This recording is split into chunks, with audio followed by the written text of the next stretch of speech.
श्री कृष्ण कहते हैं कि धैर्य रखिए। कभी कभी आपको जीवन में सबसे अच्छा पाने के लिए सबसे बुरे दौर से गुजरना पड़ता है।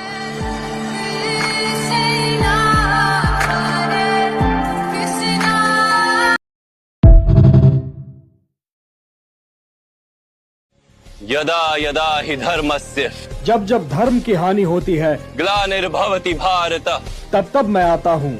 अभ्युत्थानम धर्मस्य जब जब अधर्म बढ़ता है तदात्मानं सृजाम्य तब तब मैं आता हूँ। परित्राणाय साधूनां सज्जन लोगों की रक्षा के लिए मैं आता हूँ। विनाशाय च दुष्कृताम् दुष्टों का विनाश करने के लिए मैं आता हूँ। धर्म संस्थापनार्थाय धर्म की स्थापना के लिए मैं आता हूँ संभवामि युगे युगे। और युग युग में जन्म लेता हूँ।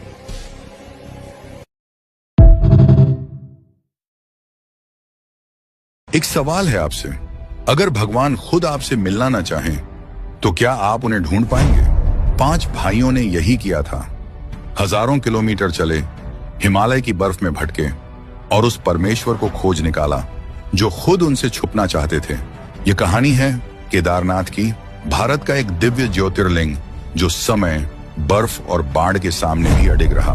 महाभारत के बाद जब सब कुछ समाप्त हो चुका था, पांडव जीत गए थे लेकिन भीतर से हार चुके थे। अपने ही लोगों का विनाश उनकी आत्मा पर बोझ बन चुका था। उन्होंने ऋषियों से पूछा, हमारे पाप कैसे धुलेंगे? उत्तर मिला, महादेव को ढूंढो, उनसे क्षमा मांगो। लेकिन शिव उनसे मिलना नहीं चाहते थे।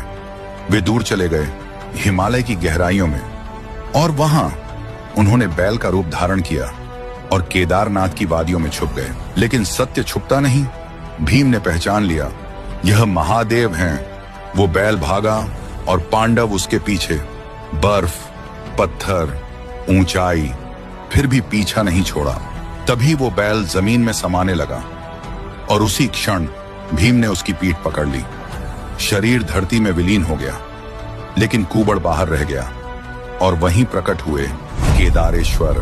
पांडव झुक गए पूरी तरह समर्पण में और उसी क्षण उनका बोझ उतर गया और वहीं से शुरू हुआ केदारनाथ, जहां अहंकार टूटता है और आत्मा झुकती है।